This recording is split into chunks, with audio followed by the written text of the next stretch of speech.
weatheraudio.net, hurricanecity.com. Presents Weather and the Media with your host, Jim Williams. I look the storm right in the eye. Wonder if I will survive. People think that I'm insane because I stand out in the rain. I wonder what tomorrow brings. I wonder what tomorrow. How do you manage to stay on the air at that station when the other channels got knocked off the air? And is your current station prepared to do the same? Well, we were very lucky. On television, we were transmitting on a condemned tower. You miss being the director? It was fun, but the bureaucracy is just maddening.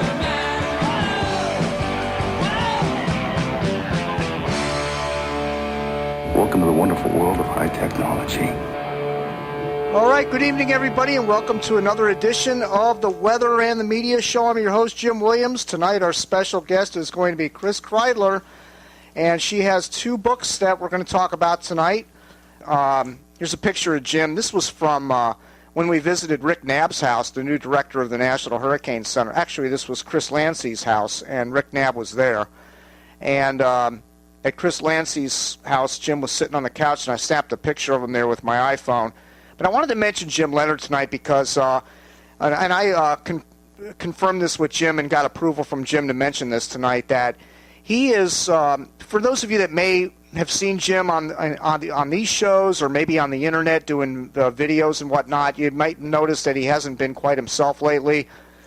He's had problems speaking and walking and things like that. Well, he finally got a diagnosis, and it's called ataxia, which is a disease that usually affects, from everything I've read on the internet anyway, it affects people that are younger, and it's usually a brain injury that causes this, where you are unable to walk in a straight line, or you're unable to speak properly, and it gradually gets worse. That's the bad part about it.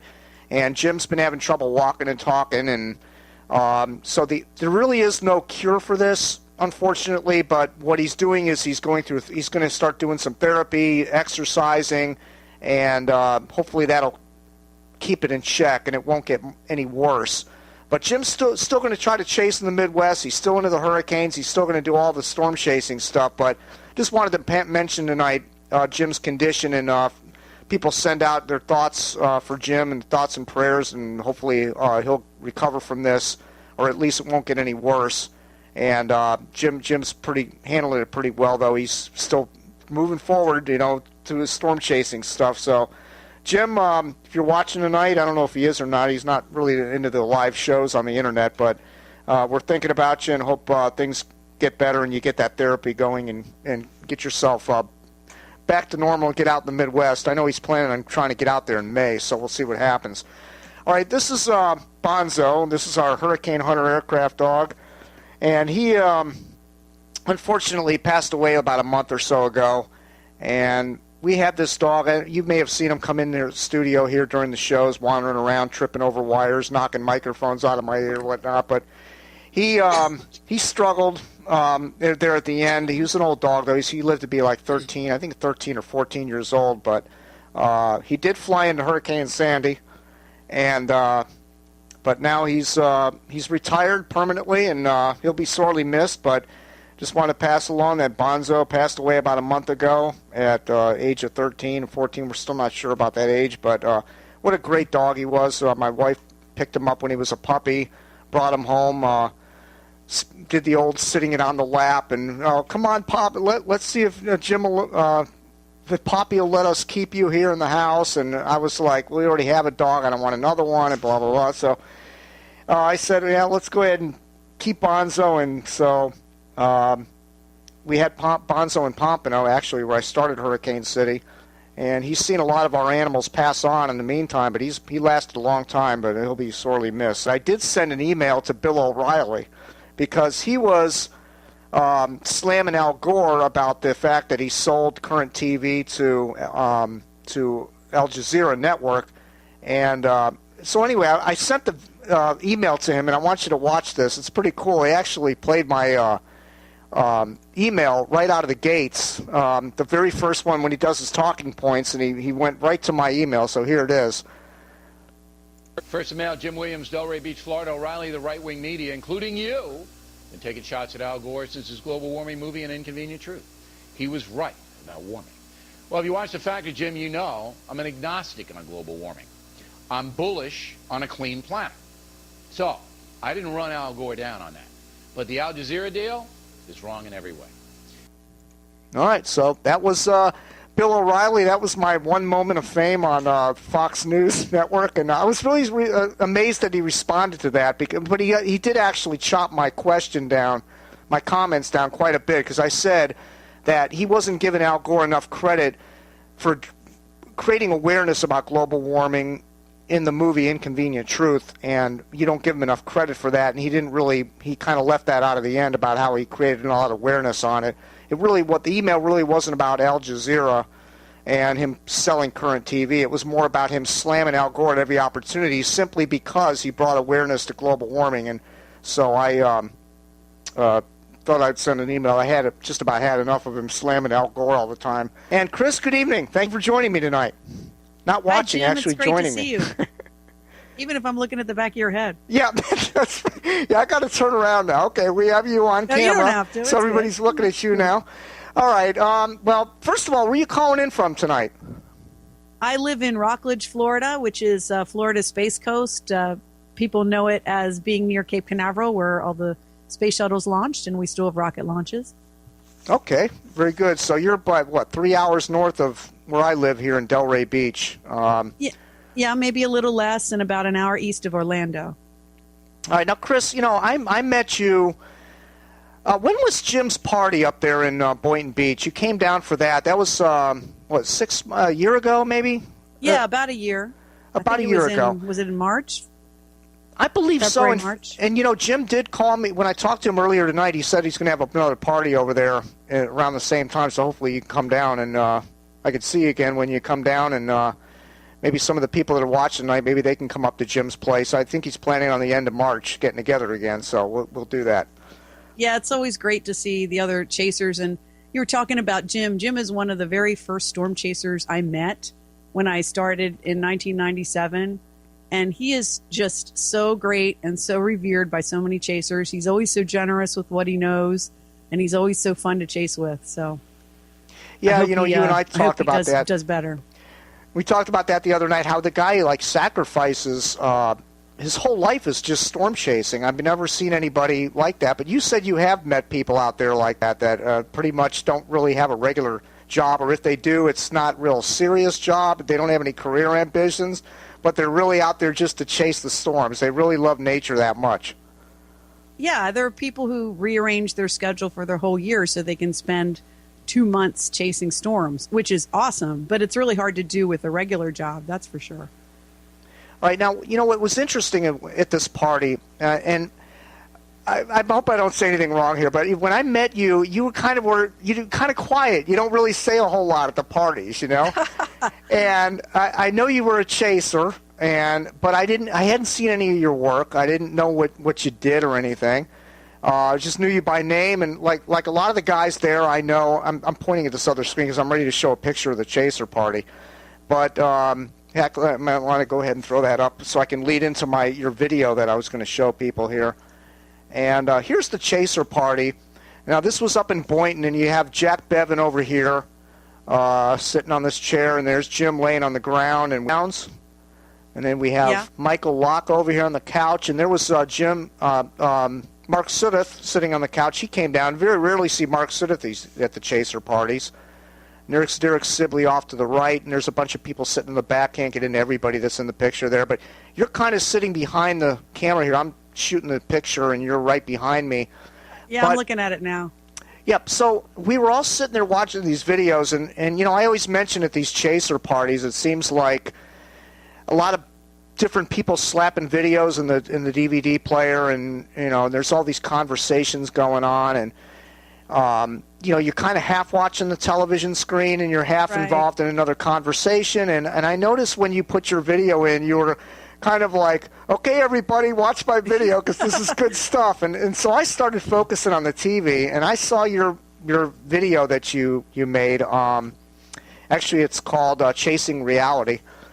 And it's a really good video. It's about 15 minutes long? Yeah.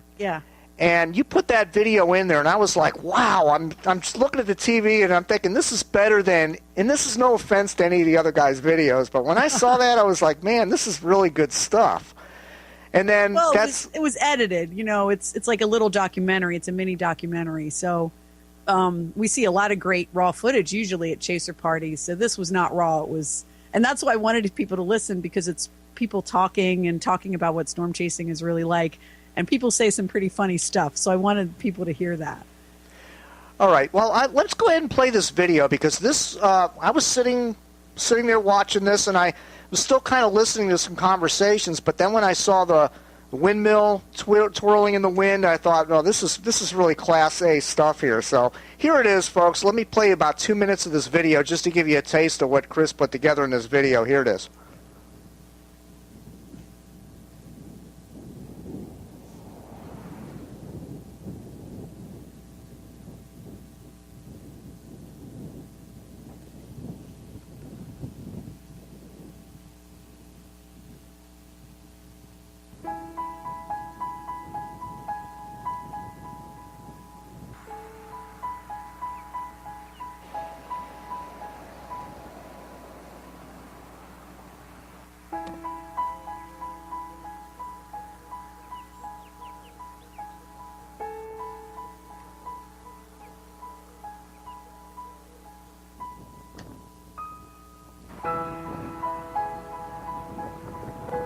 I belong to a bizarre nature-worshipping tribe whose tools of reverence are antennas and cameras. It's a group of wandering weather geeks who make their way every spring to Tornado Alley.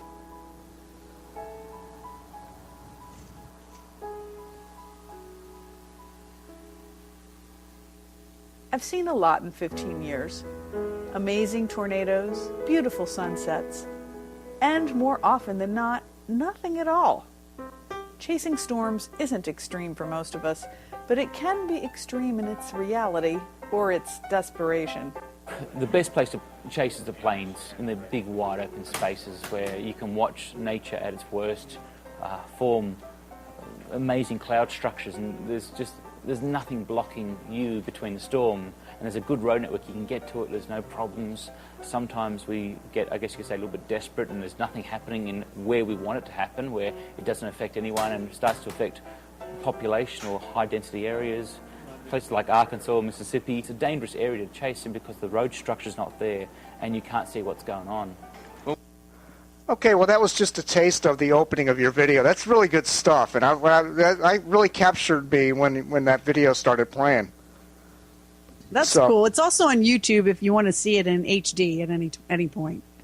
Yeah, why don't you go ahead and mention all the places people can see this stuff right now while before we get to the books, your websites and everything. Well, yeah, I do have a YouTube channel. Just look for Chris Kridler or search for Chasing Reality and you'll find it. I have a couple of websites. SkyDiary.com was my original storm chasing website. And now I have ChrisKridler.com, which sort of acts as an umbrella for Sky Diary and all the other stuff that I do, because I do a lot of different multimedia things. And I do like the social media. Jim, I heard you talking about that earlier. But you can catch me on Twitter at Chris Kridler and on Facebook and all that stuff.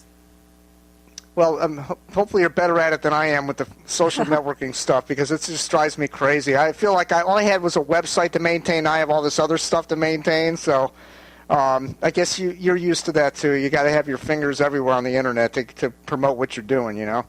Yeah, social media can be a full-time job. It's a huge time suck, but it is fun, and it's good to keep in touch. All right, now let's go ahead and take a look at your book one more time here, and now we're going to talk about funnel vision first, and then we'll get to tornado pinball.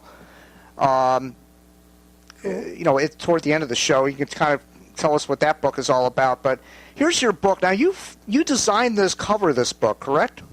Yes, I did. And that's not always recommended. The people design their own cover, but since my background is in journalism and some design and photography, I felt like I could do it. The photos, the people are actually stock photos, but they fit my characters very well. And the background picture is a tornado that I shot. And how did you get these people's faces? Or who are they? Or you just drew them up? Well, because I had characters in mind, one is Jack and one is Judy. These are the sort of dual protagonists of Funnel Vision. I went through the stock photo site. I went through thousands of pictures to try to sort of cast it. It's like casting a movie to figure out the right faces for the book cover. So that's what I did. Okay. Now I have the Tornado Pinball book up on the screen. We'll get to that toward the end of the show, but this is your new book that's just out now? It'll be out in a few weeks. In a few weeks, so you're just touching up. By the end of February. Okay, and this is kind of a takeoff from Funnel Vision? It is a sequel. Jack returns, and in fact, Judy returns briefly, and you'll see some of the familiar characters and a whole cast of new characters. Now, these look like two different faces on the book here. Well, it's the same guy. That's still Jack. Really? Let me go back and look. Yeah, it's... Yeah. I told you I combed stock photography sites, and there are a lot of pictures of this fella. So, yeah, that's him. He just has a little bit different angle and a little bit of a grin. But yeah, and there's a new female lead, as it were. Okay. All right. Let's go to our first image. I wanted to ask you about the women storm chasers out there. The book Funnel Vision is about Judy Hale, who's a photographer, and her sister Shannon, and they meet this guy, tornado researcher Jack Andreas, and this whole story. We'll talk about it as I show these photographs here that I have up on the screen. But here's a picture of two storm chasers. This is from your website, chriskridler.com, and you have two girls here. I don't know who they are, with a guy, and they're out there storm chasing the Skywarn sticker on the side of the car. But anyway, from your journeys out to the Midwest, what percentage of chasers are women out there? And are there more women getting involved in this? Yeah, I don't know a hard number on that, but definitely more women are involved. I mean, when I started, I took Cloud9 tours back in '97 and got hooked, and now I chase independently and with friends. But back then, there were hardly any women on the plains chasing. And now when you're out, you see a lot, especially with research projects, with tours, with universities, with groups, you see a lot of women. And you see some women chasing independently or, with partners now. So I'm sure the men still way outnumber the women, but the numbers are growing. Okay, so how did you come up with this idea for this book, Funnel Vision, with the romance angle of it, where these two women get involved with this storm chaser? You must have had some sort of an event happen, something you saw maybe in a dream, or you were out there and you saw people mingling with each other, or something had to kick that off. What was it that got this story in your head? Well, you meet a ton of people storm chasing, and you can't help but sort of think of characters or maybe someone's evil twin and what a great character they would be in a book. I mean, I'm a writer. I've been a writer forever, so I'm also always thinking of people in that way. However, no one in the book is a direct analog to any real person. There may be little aspects of real people in the characters, but they're not totally real. When you see women and men interact in any situation, occasionally sparks happen and things happen and relationships develop. And to me, I mean, it's always interesting, relationships between characters. So I wanted to write a storm chasing book, but I also wanted to get at the personalities of the people who do it. And certainly a part of anybody's life is those interactions with the opposite sex. So that is part of the book. It's definitely not the whole book, but it is part of the book. Well, now, so did you come up with the idea of writing a storm chasing book surrounding the relationships that these people have with each other, or was it the other way around? You thought about relationships and then thought, I could make a tornado story out of this? Or that's a really good question. I like the idea of writing about a female storm chaser. Like you were saying, there aren't that many, and it's kind of an interesting perspective maybe for people, because it takes a certain any storm chaser, it takes a certain amount of determination to do it, because there's so much patience involved and so many miles on the road and so much expense for sometimes so little return. You just have to love it. And I also wanted to get at that passion people have for chasing storms. So I think I probably started with the storm chasing idea, but I did have a couple characters in my head. You know, the idea of this guy who sort of goes from one woman to another, and when a woman meets a guy like that, you know, things are going to happen, and not all of them are going to be good. So to me, that added an interesting angle to the book. And I want to go back to that idea of relationships on the road. Actually, I have two friends who are storm chasers who I don't think they met storm chasing. They met as meteorologists, but they got engaged in front of a tornado last year, which I thought was super cool. Huh. Dana and Brad, they're probably not listening, but you guys are awesome. Yeah, that's pretty cool. All right. Did you get a lot of photographs of that? Unfortunately, I wasn't at that. I wasn't out at the plains yet. I was a few days away, so I missed it. But they got video of it. Very cool. That's good stuff. All right. So how did you come up with the name Funnel Vision then? How did that all come about? Well, I have to say I borrowed it from an article I wrote that ran in 1998 in the Baltimore Sun about my first storm chasing experience. So a clever editor came up with that idea for a headline, Funnel Vision. And I mean, to me, it was perfect because it plays on that idea of tunnel vision where you're just focused on one thing. And in fact, what people are focused on is tornadoes and funnels, if you will. So it was just the perfect title.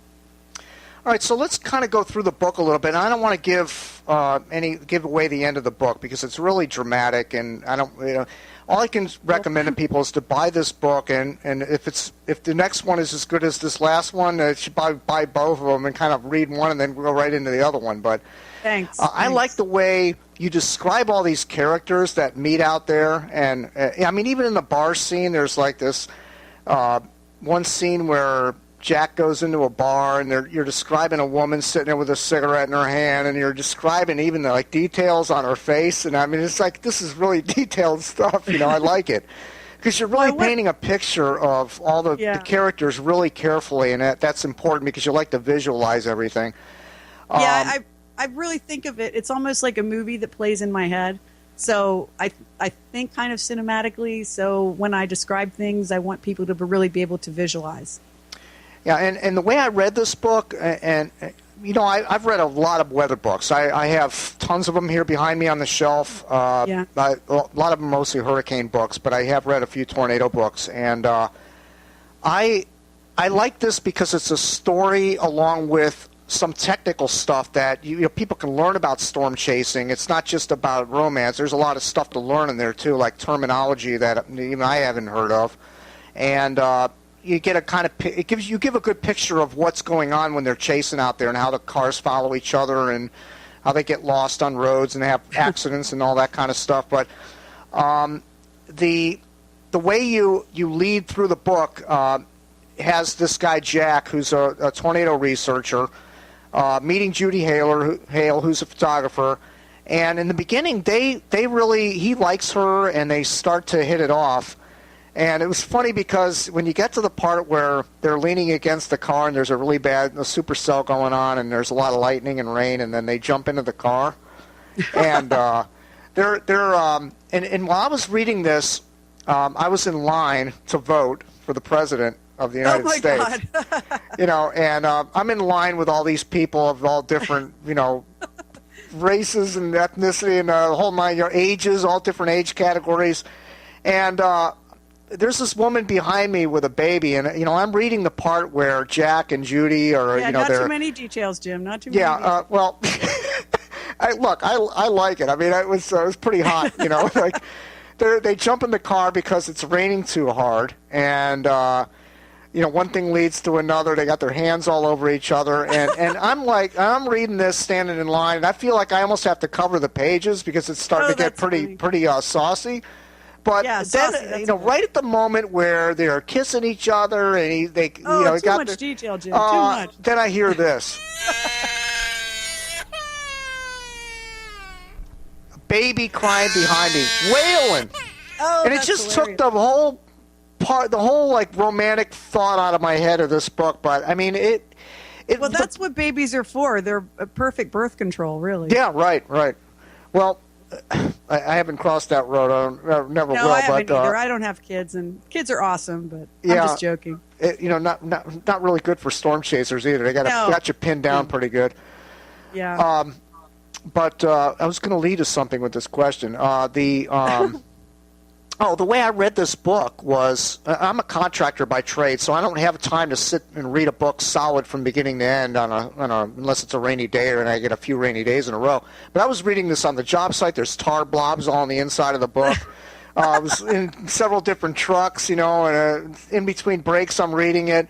And every time I would open the book, right away I'd be interested in it because it was the story just kept evolving, and it was like I didn't want to put it down, but I had to get back to work.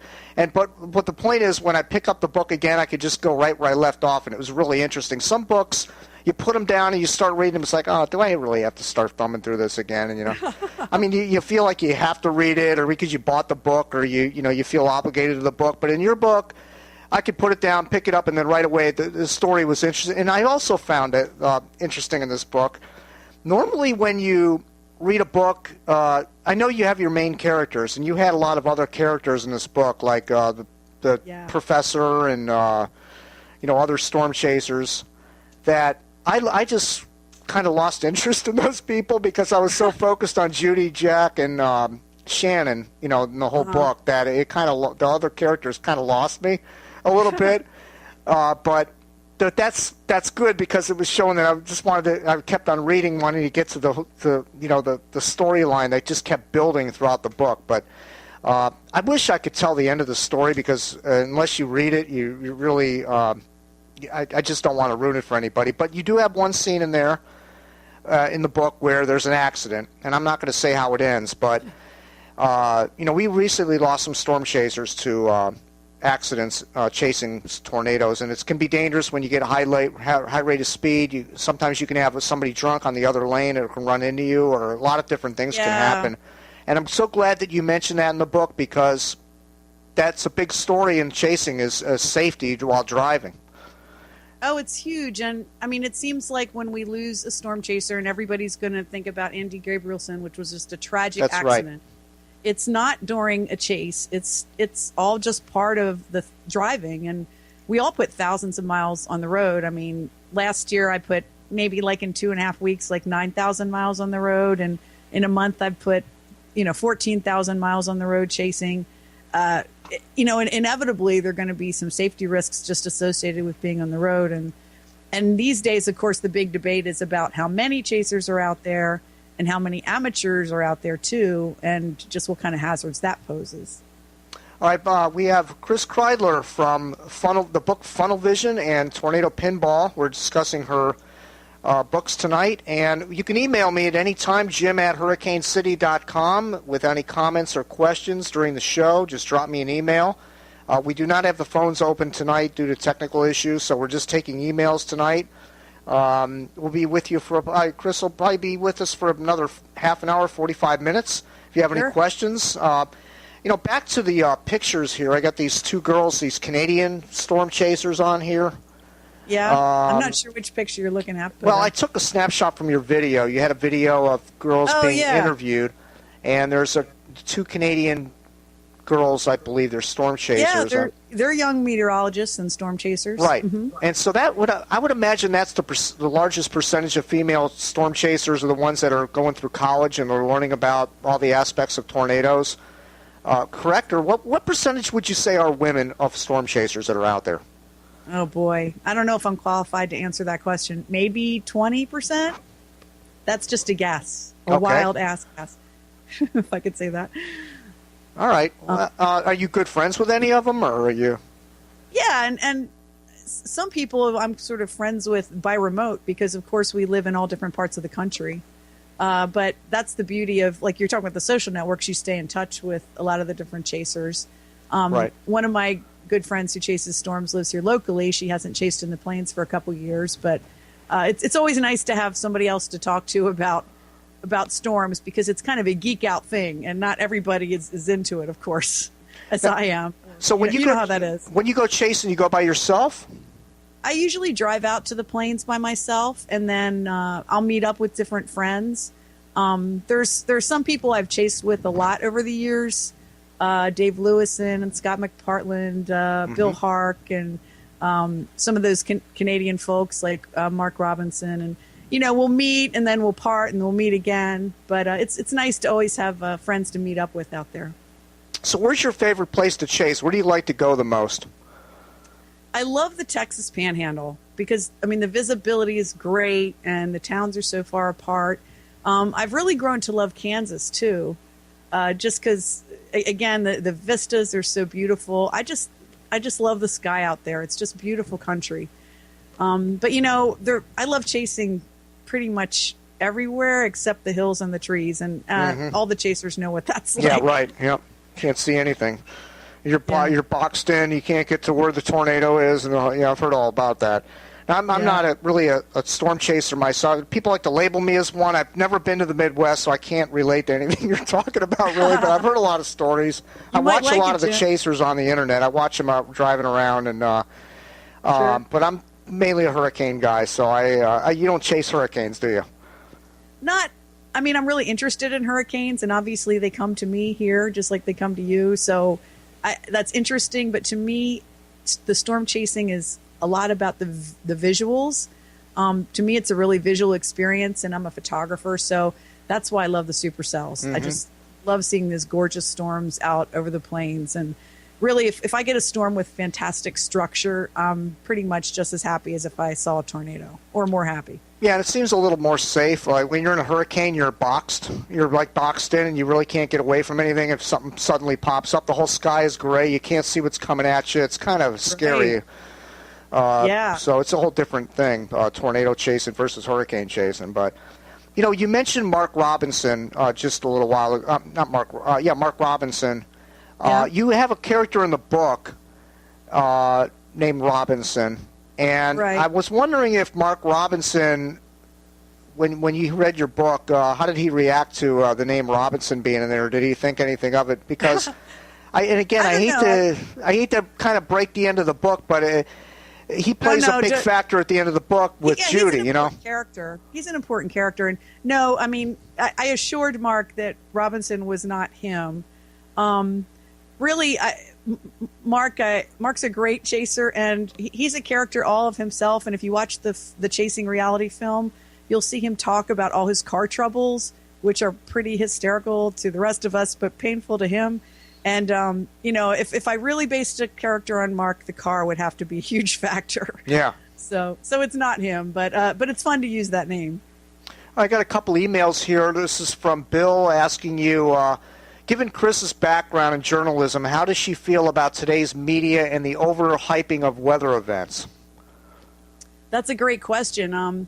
I think that, yes, the media are guilty of overhyping things. At the same time, I don't know if it's a boy who cried wolf syndrome, but it didn't seem to work with Hurricane Sandy for a lot of people. They just ignored all the reports. And I don't know if it's because the media overhyped before, like with Irene, or, obviously nobody can 100% predict how severe a storm is going to be, a hurricane or whatever we're talking about. But, I worry that because the media, and I count myself as part of the media because I worked in newspapers for many years now. I'm a freelance journalist.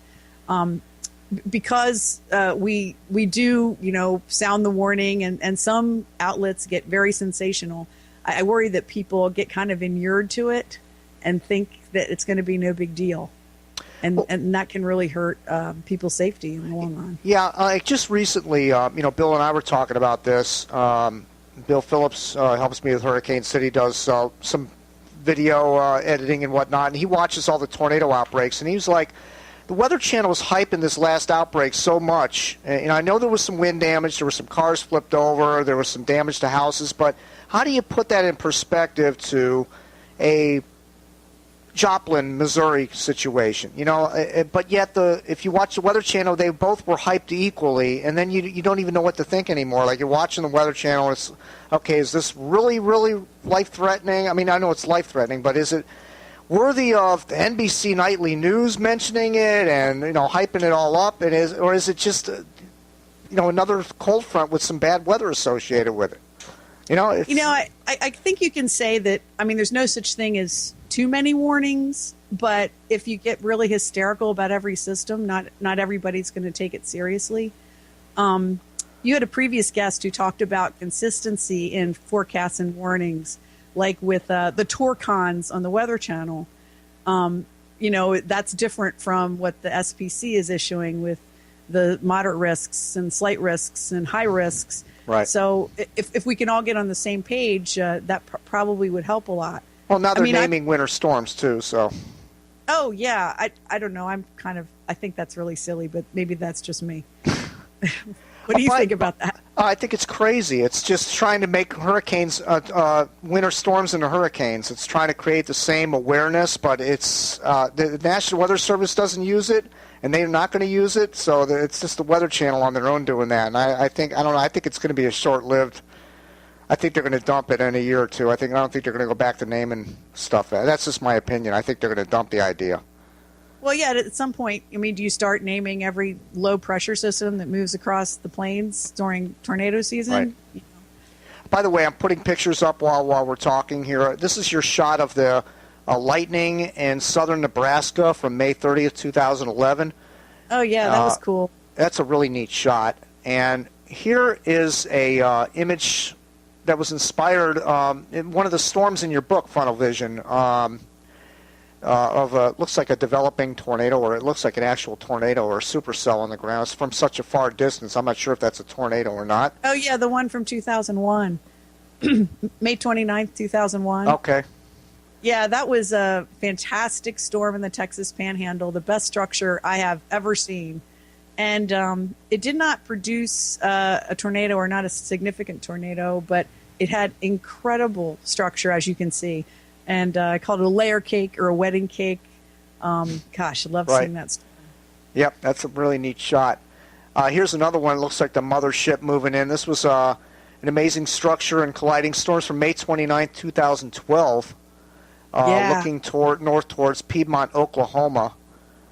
And that was cool. And that storm produced a tornado that was kind of wrapped in rain. A few people saw it. Some people who were in Piedmont didn't see it. I was farther away, but I got treated to that beautiful structure. And again, that's one of the better storm structures I've seen. I love seeing a storm like that. And then when you get the video and you can time lapse it and actually see the rotation, it's kind of exciting to me to see those dynamics of the atmosphere realized right before your eyes. That is so exciting. So it was just created a brief tornado. There wasn't any actual damage from that storm, or? I don't know if there was damage, actually. I should go back and look at the report, but it wasn't a big deal tornado. Well, when I look at this picture, what are the chances of somebody going out to the Midwest during a chase season and seeing this kind of a storm? Is it pretty high, or I'm not talking about tornado necessarily, but that kind of a rotating cell like that, is that common? Rotating cells, sure, if you kind of know what you're doing and where to go, yeah. I mean, you'll see something rotate. Seeing that kind of structure is much more rare. And, of course, seeing a tornado is rarer still.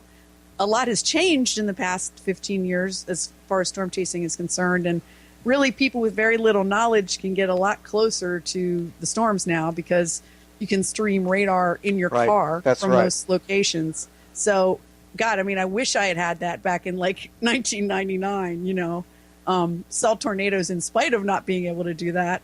But, boy, it's changed a lot now. Right. It's a lot easier now. Yeah. Yep. You don't have to read the weather anymore. Just look at your phone and, just go to where the storms are on the radar. Well, you got to do some prediction or else you'll be 3 states away. But, I mean, it's still great to do a great forecast and be right at initiation. I mean, that's always the goal. Here's an email from Fred. He wants to know, what storm was the one that started your interest in weather and chasing? As a kid, I grew up in Pennsylvania, but we still had tornadoes occasionally. And I remember hiding in the basement when there was a tornado warning. And I didn't see the tornado, but just that excitement got me really interested. And I have to say, The Wizard of Oz got me really interested. Yeah. You could see Dorothy on the wall here behind me. Yep. Yeah. So once I got to the plains, I I didn't realize that like regular people could chase storms. And so when I found out there was a storm tour, I went in 1997. And when I saw the structure of the supercells out there, I was totally blown away. I mean, we saw one sort of crappy tornado during 2 weeks. It was really far away. It was like this smudge on the horizon. But it didn't matter because I was so entranced by the landscape and the skyscapes out there. There was one cell in particular in Nebraska. I just remember it being so dark, and you could see the rotation. You could see the rear flank downdraft and the hail core, and just being able to identify all those pieces of the storm and see it all come together was almost magical. Unbelievable. I guess that really makes it worth the trip when you see something like that. But I have heard about people going out there and getting blanked, where it's just sinking air and you don't get a lot of... Oh, yeah.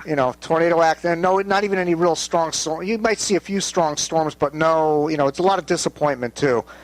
And in your book, yeah. And in your book, you mention Thor's Tours, a chase group that's not a real group? It is not real. Now, there's so many storm tours out there, and you hear stories sometimes of some that aren't particularly successful or perhaps deceptive in advertising. I can't name any in particular, but I sort of imagined like the worst possible tour experience, and that's what I wrote about in the book. Yeah, and now there are a lot of chase groups out there, though, right? Do you run into them when you're out? There are a lot of storm chase tours now, and a lot of them are very, very good. I mean, that's how a lot of people get to see their first tornadoes. They do a lot better than me a lot of times. Yeah, do you ever chase the tour groups to get thinking maybe they're going to the right place, or maybe the tornado researchers leaving Norman, Oklahoma or something? You chase them thinking maybe they're on to something. Or do you just go off on your own? Yeah, I never actually chase anybody else. I never follow anybody else. Occasionally, like, I'll run into my old friends with Cloud9 and we'll, like, kick around for a few hours and caravan together or something like that. But it's never a deal where I see somebody and he knows where to go, I'm going to follow him. At this point, it's a matter of pride. I'd rather make my own mistakes, Right. All right. Now, in the book, I feel like I want to tell kind of where we're at in the book that brings this question up. But toward the end, there's a tornado that hits. Well, first of all, let me say that Judy Hale, I guess in the beginning of the book, it tells us about her childhood. She was in a tornado, and a tornado hit her hometown and killed a relative, and this sort of was a traumatic experience for her and for her sister, and they both kind of went different directions after that happened. And in the end, it all comes full circle again, right in the same place. Right. Her biggest fear is really having to relive it, and yet she wants to relive it. She wants to deal with it, and a tornado threatens her hometown again, so she has to face that crisis. And meanwhile, throughout the book, she's runs into Jack occasionally, but they never quite become a couple or anything like that. It's kind of an attraction. But then the sister Shannon comes along, who is not a storm chaser, and she falls for Jack, I guess, and starts hitting on him or whatever, and then they go off on their own, and then they develop a relationship, and so Judy kind of is still in the book on and off, but it seems like a lot of the book, the sister Shannon is kind of stealing the headlines for a while there in your book, where her and Jack are, getting to know each other pretty well. Now, I'm not going to say how that all ends, but I wouldn't say anymore. Yeah, it's really shocking, but. You had to have, once you started writing this and getting to the sister, you must have really thought, wow, I'm kind of almost writing Judy out of the story here, because that's the way it felt to me when I was reading the book, like Judy was kind of being phased out there for a while. Well, I guess it depends on what you think the story is about. I mean, if you think it's about like one relationship, and I keep saying this is not a romance novel, because that's what romance novels are really about. It's really about one relationship. That's not what this book is about. It's about different people interacting and dealing with their own personal issues and sort of how that all comes out as they chase the storms. So I really didn't feel like I was writing her out, because she was kind of working through her own stuff and sort of figuring out what was good for her. And I I think it worked out for her. Yeah. But it's funny, though, because in the end, it seems like Jack he's done with both of them for the most part, I guess. He moves on, I guess. So I guess this new woman is how the next book where this new woman enters the picture, I guess. I don't know. The next book, yeah, I don't know if you want to talk about that yet, but yeah. But yeah, Jack works through some more issues in the next book for sure. All right, now in the book toward the end, there's a scene where big tornadoes coming through, and they run into this bank. Oh, don't give it away though, Jim. Don't want you to give it away. All right. Well, there's a bank vault toward the end of the book, and your sister-in-law gave you some information about that. Like, is it true? Like, you could those things are built like what? A tornado can't even take it out, huh? Well, I've actually read an article like in real life where people survived a tornado in a bank vault. Of course, people survived the Joplin tornado in a beer cooler. I mean, there are always stories like that, sort of extraordinary stories of people surviving tornadoes. What I asked my sister-in-law was just some real technical information to make sure I had details right, or at least believable, close to right as possible. Right. That's what I like about your book. You're very detailed. There's a lot of details in that book, and you could tell you paid attention to even the finest little things, and that's really really quite remarkable. I have a picture up here now of your lightning shot. This is from, doesn't tell what the date of this was, but this kind of could have been a scene in your book where they were watching the lightning, Judy and Jack, in the beginning of the book when they ran into the car there and the windows got all steamy. You're making me blush here, Jim. Yeah. All right, here's the shot. This is an interesting shot of the windmills. Now, this was, how do you pronounce that town? Shattuck? Well, I don't live there, but I think it's Shattuck, Oklahoma. And this was this was a theme in your book from that one of the towns in the book, correct? Or yeah, there is a really, really cool windmill park in Shattuck, Oklahoma. That's in extreme western Oklahoma, not in the Panhandle, but western Oklahoma. It's totally worth checking out if you're a storm chaser and you're out there. It's just really neat. They've gathered windmills from sort of all eras and places and put them in this one park. And that inspired the windmill park that I depict in Judy's fictional hometown of Pancake, Kansas. Okay, but there is a scene in the book where they're chasing and there's a real bad storm, I think even a tornado associated with it, and it picks up one of these windmills and flings it into the car. Was that one of these type of windmills or something real small? No, it picks up a miniature windmill. Do you know the kind I mean? It's almost a lawn ornament. It's about 5 feet high. We actually have one in our backyard. Yeah, I think I remember now that it was a toy one, yeah. Yeah.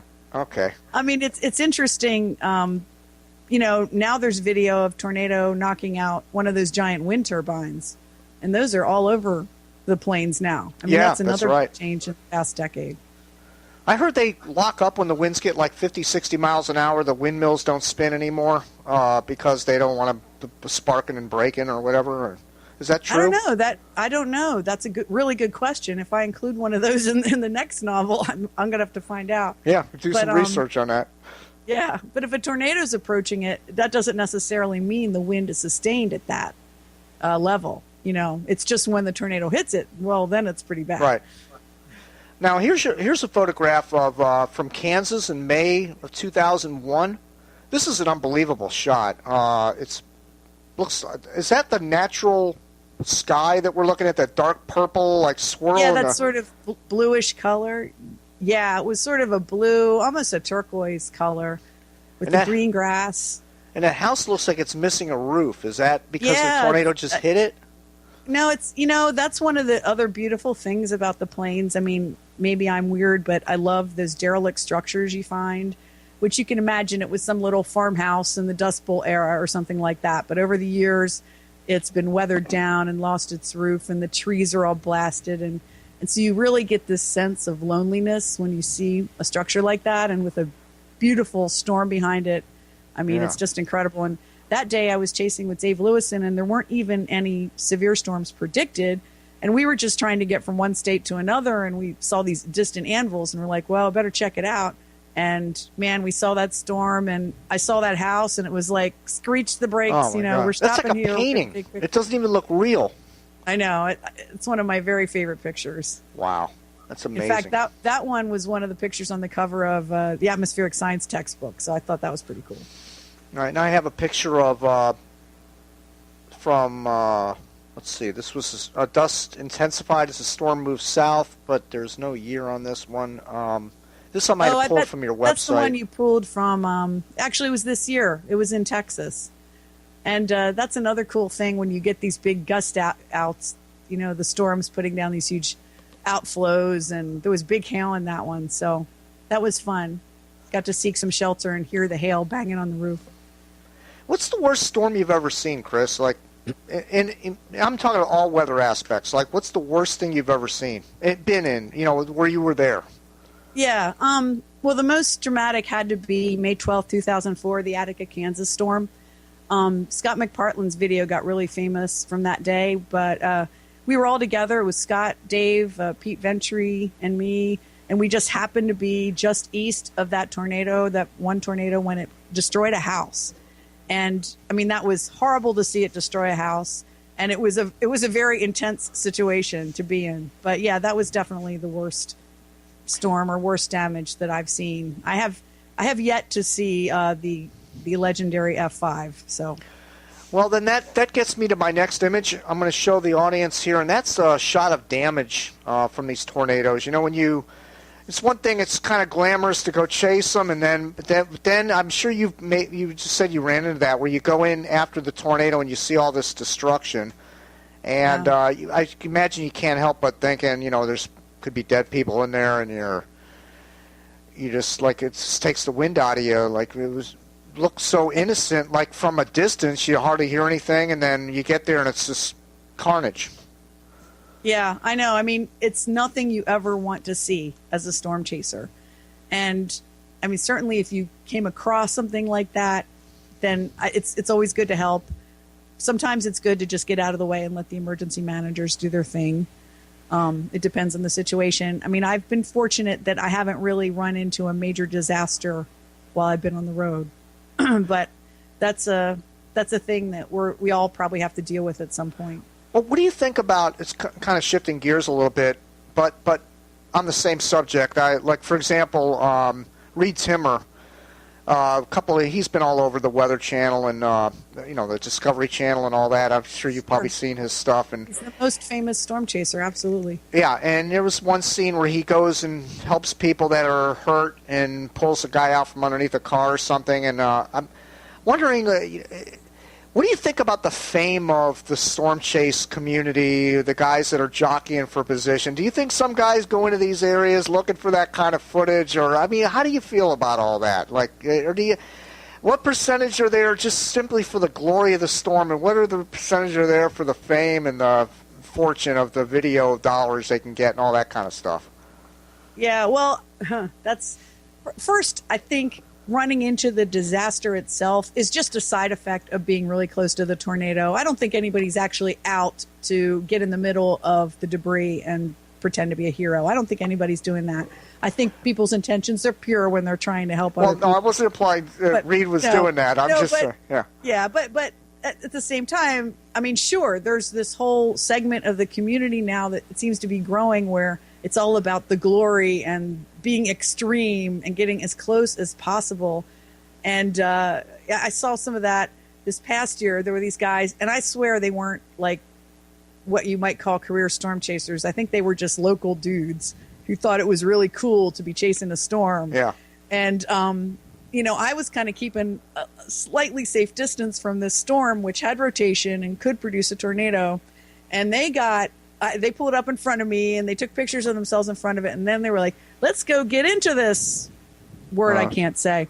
And they were going to just drive into it because they thought like being extreme was the coolest thing. And it sort of worries me. The whole TV culture has sort of maybe convinced some people who don't have a clue that it's safe to just drive into a tornado. And right.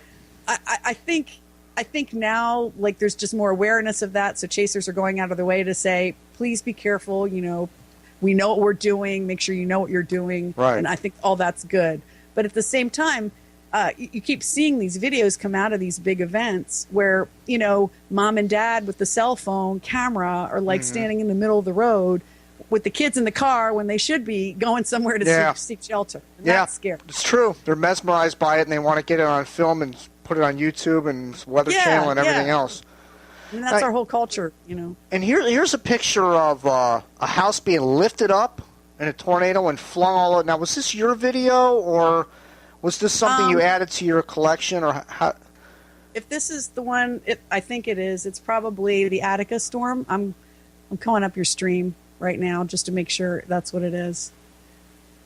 But the house kind of lifts straight up in the air and then it starts blowing apart. Yeah.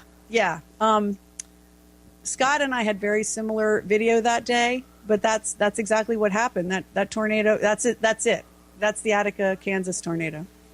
Amazing. Oops. I mean, to see something like that, I can't even imagine. That would be like the holy grail of storm chasing, to see a house get lifted up in its foundation and torn apart like the Wizard of Oz. What was crazy, it was a brand new house, and it just lifted the roof off. So I believe it was only rated an F2, even though it looked, essentially that destroys your house. But yeah, that's what, 140 miles an hour, like F2, 130, 140? Oh, I would have to double check that because I'm bad about memorizing numbers. But because they changed the scale, but I yeah, they did. The original F2 was 113 to 157, and now the EF2 is 111 to 135 miles per hour. Okay.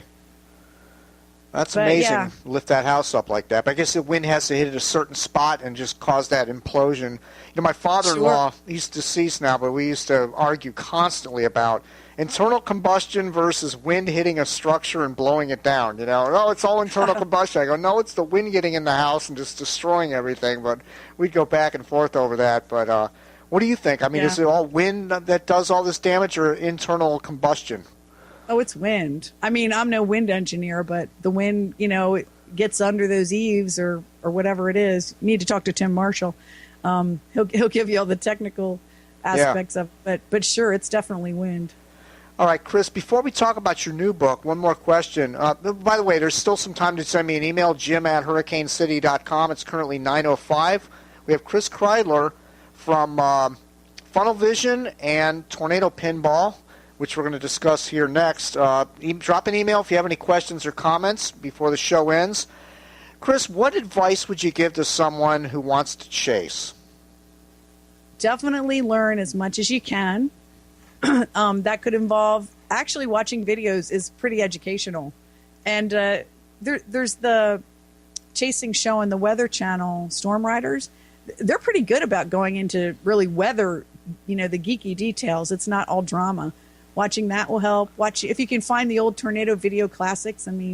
That's what I, got raised on. I love those old videos of the tornadoes. And of course, reading online as much as possible. There's so much information online. Get Tim Vasquez's storm chasing handbook and chase with someone who has experience. That's the best. Yeah, you can't just get in your car and just drive into the tornado.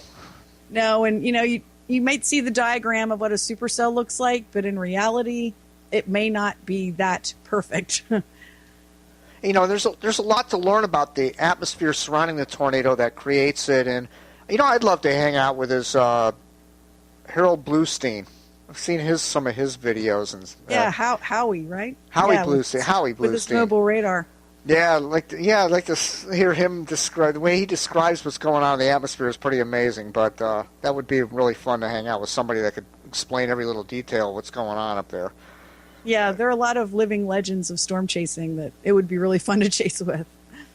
Yeah, Jim Leonard, he cracks me up because he's raw. Like, he'll go out there. I watched a few of his videos, and he's like, "Oh, it's going through all of its bullshit." He says, "There's no technical. Awesome. It's just all a bunch of BS. It's going through. Just get the tornado out of the cloud, And then you got other guys that are like, technically, okay, now here's the hail shaft, and there's the inflow, and as you watch over here, you're going to see, it's completely. It's funny.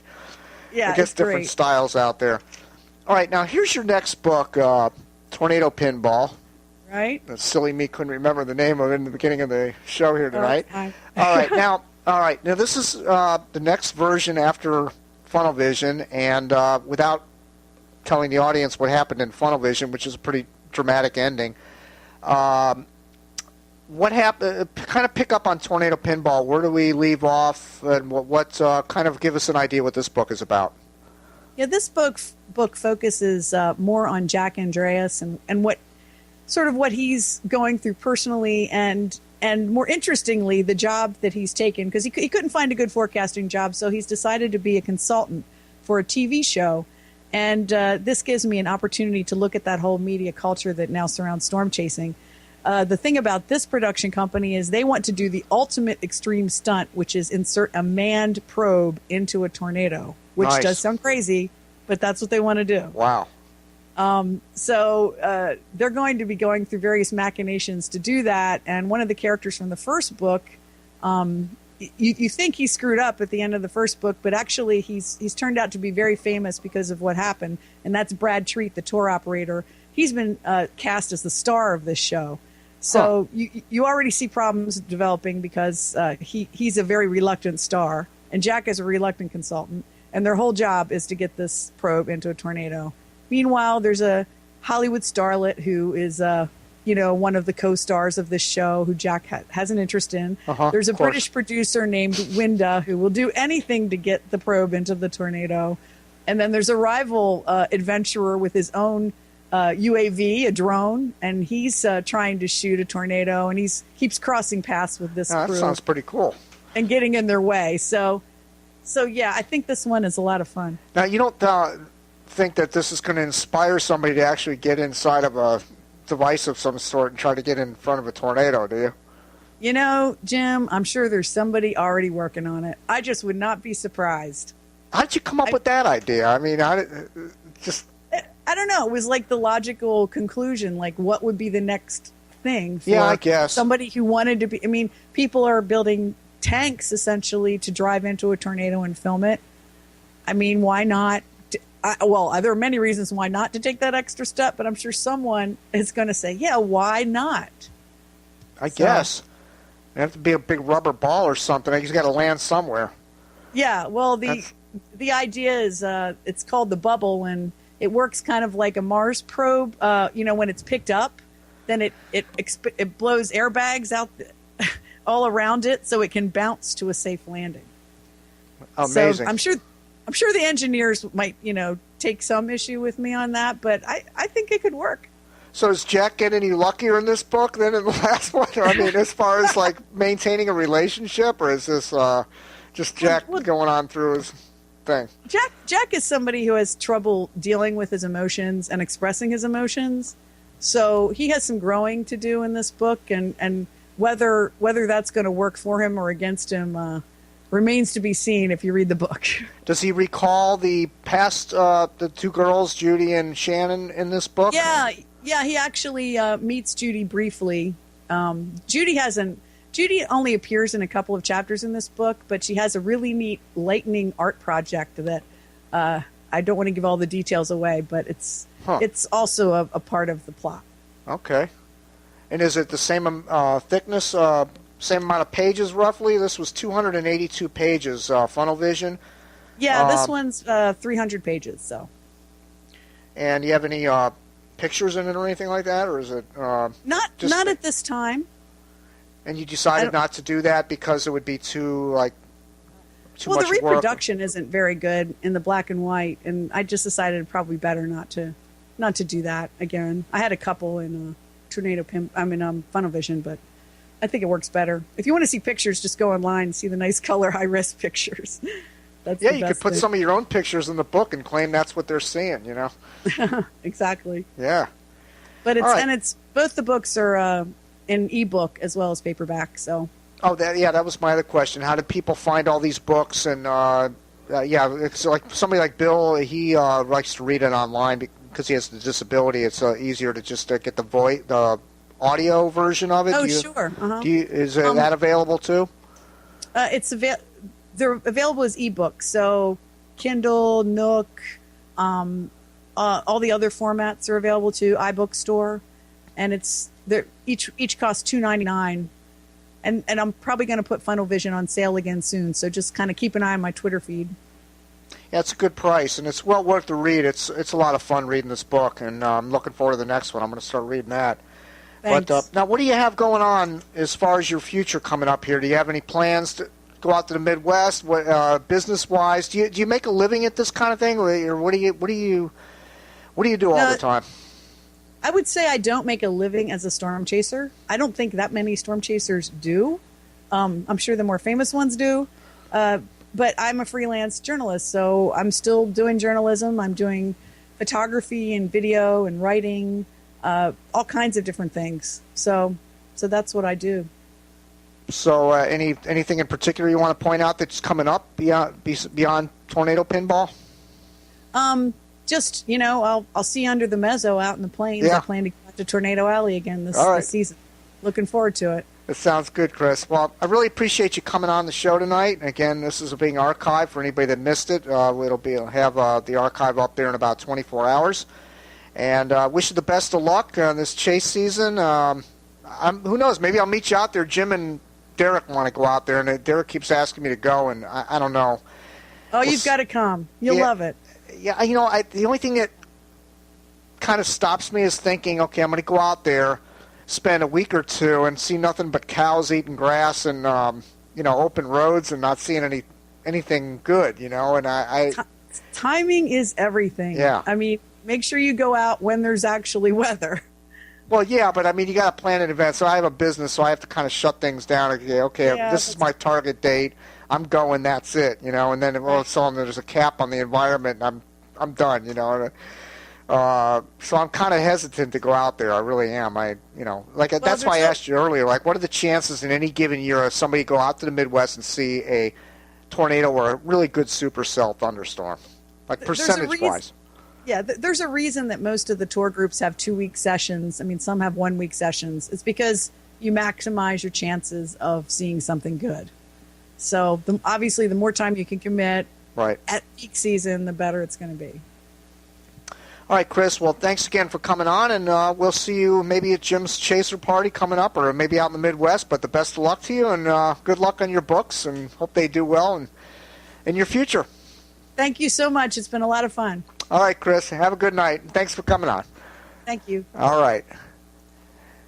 That was great having Chris on tonight. She's a great writer, I can tell you that, and reading that book was really rather interesting. I couldn't put it down at times, and I'm looking forward to reading the next one. But anyway, I hope you guys really enjoyed the interview tonight. There, she's off the air now.